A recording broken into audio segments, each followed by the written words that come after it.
Hi everyone, I'm Ross with another Ross review. I'll talk about a comic I read and enjoyed.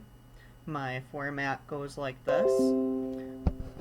I do my brief intro, I tell a joke, talk about the creative team, give a plot synopsis, discuss themes, show some pages to display the art, and give my opinion on it.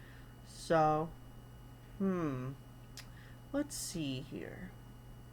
Why was the skeleton afraid to cross the street? I'll wait. That was close, but no. It was because his childhood trauma seeing his father ran over by a semi-truck. Get it? Because you thought it was gonna be about guts, but it wasn't? Anyway, the book I'll talk about today is called The Realm. It is written by Seth M. Peck, and the art is by Jeremy Haun. It's from Image. So far, it is only 15 issues, with 5 issues in each of the trades. The latest issue came out in October, so I'm assuming it's just on hiatus for now. The only thing I know of that Peck wrote was the Wolverine tie-ins for Marvel's event Fear Itself, which was all the way back in 2011. I know Jeremy Haun best for his series The Beauty, but he doesn't do the art in that. He writes it. Still really good. I might do a video on that eventually. But he does have a newer series out now, also from Image, called Red Mother, and that looks good too. I haven't started that yet. The plot for The Realm is pretty straightforward. 15 years ago, there was a blackout, monsters appeared, and spire structures appeared that float in the air, kind of like these right here. Think of if Dungeons and Dragons was real and in present day, instead of like Lord of the Rings, where it's like this fantasy Middle Earth or a fantasy world. It's our real world. Orcs, dragons, tentacle monsters, talking spider monsters, and more. But it's less like a dungeon crawler and more like The Walking Dead. I know everyone says these days, oh, this series is the new Game of Thrones, or this is the new Walking Dead.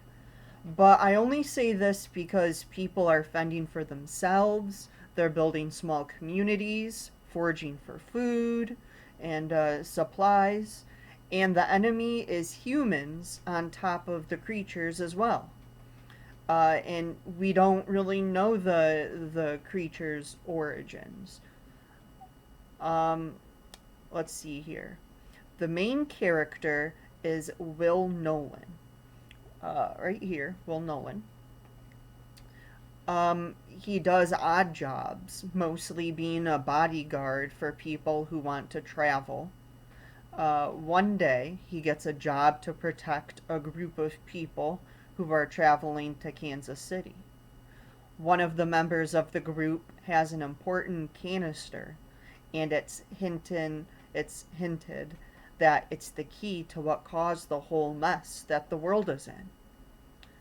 I'm gonna skip where I would normally talk about political and social themes because there really aren't any, and that's okay. A comic book doesn't need to have some deep message it's trying to convey. If it can tell a good story and look cool, and it does it well, then that's fine by me. Sometimes it's fun to just read a comic and just have a good time reading. Uh, so, how did I like this? I loved it. The thing that stands out to me the most is definitely the characters. I normally show pages with important scenes to the plot, but I want to highlight the characters in this. So, first of all, the cover to Volume 1, right here, has Will and the Spires. I mentioned that already.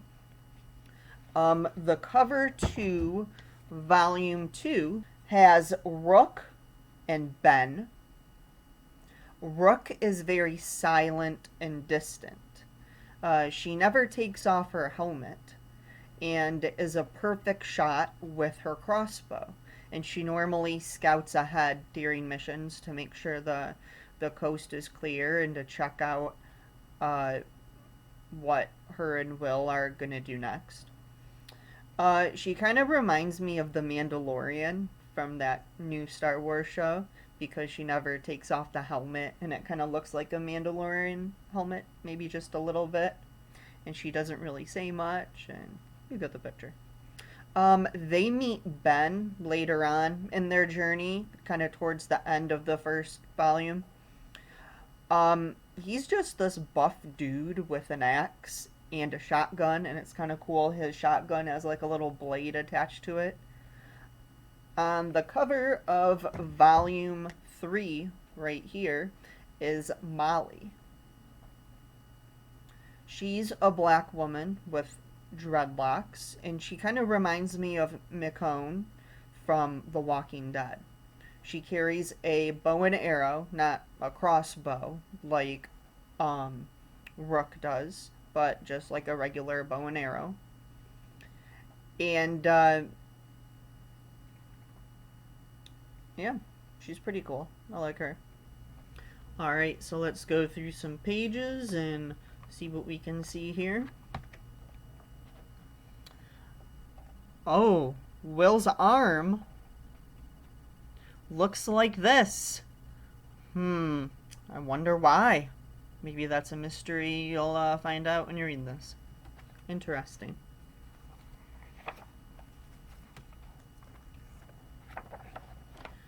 And here is Zach, a boy that they find that joins their group, but when he comes back to life whenever he dies. I wonder why. Interesting.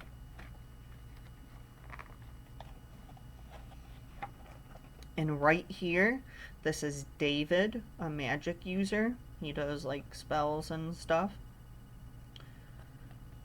Let's see, besides the characters, the